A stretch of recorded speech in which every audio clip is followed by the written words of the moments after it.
এবার পথে নামলেন বেহালা হাই স্কুলের প্রাক্তন এবং বর্তমান ছাত্রছাত্রীরা।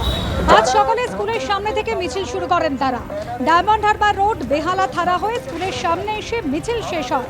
ডায়মন্ড হারবার রোডে বেশ কিছুক্ষণ পথ অবরোধ হয়। মিছিল থেকে জাস্টিস ফর আরজিকার স্লোগান ওঠে।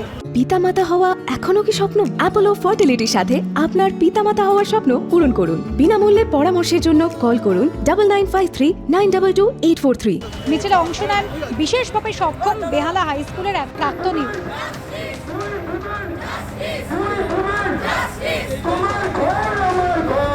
প্রমাণিত যে ধর্ষণ এবং খুন হয়েছে, তার জন্য তার প্রতিবাদে আজকে আমরা আজকে রাস্তায় নেমেছি।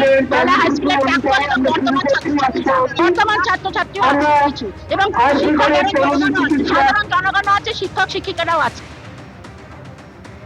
গঙ্গার বাঁধ ভেঙে প্লাবিত মালদার মানিক চকের বিস্তীর্ণ এলাকা। প্রায় 20 দিন ধরে জলের তলায় বন্দী রয়েছেন অন্ততপক্ষে 1 লক্ষ মানুষ। জলের তলায় বেশ কিছু স্কুল এবং প্রাথমিক স্বাস্থ্য কেন্দ্র। ইতিমধ্যেই 15টি ফ্লাড সেন্টার খোলা হয়েছে মালদা জেলা প্রশাসনের তরফে। সেখানে আশ্রয় নিয়েছেন অনেকে। আর এর মধ্যেই ত্রাণ নিয়ে বাড়ছে ক্ষোভ। পর্যাপ্ত ত্রাণ মিলছে না বলে অভিযোগ করছেন জলবন্দী সাধারণ মানুষ।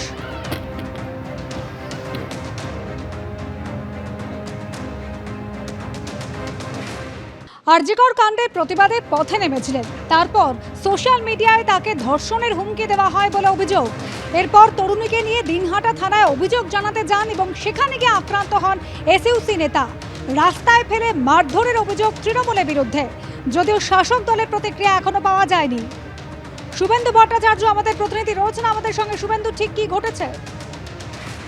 তখন এটা অভিযোগ যে গত 14 তারিখ মাঝরাতে এই তরুণী তিনি আরজিকর কাণ্ডের প্রতিবাদে দিনহাটার রাস্তায় নেমেছিলেন এবং তারপরেও দিনহাটা বিভিন্ন সময়ে যেই কর্মসূচিগুলি হয়েছে সেখানে অংশগ্রহণ করেছিলেন এবং তার অভিযোগ গতকাল সকালে তিনি যখন তার মোবাইলটি খোলেন সেই সময় তিনি দেখতে পারেন জনৈক একটি প্রোফাইল থেকে সেখানে তাকে ধর্ষণ করার হুমকি দেওয়া হয় এবং তারপরেই গতকাল সন্ধ্যায় তিনি দিনহাটা থানায় আসেন এবং সেখানে অভিযোগ দায়ের করতে যান এবং তার সঙ্গে ছিলেন এক এসইউসিআই নেতা আজিজুল হক এবং যখন আজিজুল হককে বলা হয় যে একটি জেরক্স করে নিয়ে আসতে হবে, সে যখন থানা থেকে জেরক্স করতে দিনহাটার রাস্তায় বের হয় সেই সময় অভিযোগ যে তৃণমূলের লোকজন তাকে ধরে এবং রাস্তায় ফেলে তাকে মারধর করে। পরে গুরুতর আহত অবস্থায় তাকে দিনহাটা মহকুমা হাসপাতালে ভর্তি করা হয়েছে এবং এই ঘটনার যদি অভিযোগ অস্বীকার করেছে তৃণমূল, তাদের দাবি যে পুরোটাই সাজানো এবং পরিকল্পিত ঘটনা। এই ঘটনার সাথে তৃণমূল কংগ্রেস কোনোভাবে জড়িত নয়। তবে এই যে অভিযোগ যে ধর্ষণের যে হুমকির অভিযোগ, সেই অভিযোগ ইতিমধ্যেই তিনি দিনহাটা থানায় অভিযোগ করেছেন এবং তারপরে পুলিশ সূত্রে যেটা জানা গেছে ইতিমধ্যে ঘটনা তদন্ত শুরু হয়েছে এবং যেই প্রোফাইল থেকে এই হুমকিটা দেওয়া হয়েছিল সেই প্রোফাইল শনাক্ত করার কাজ চলছে।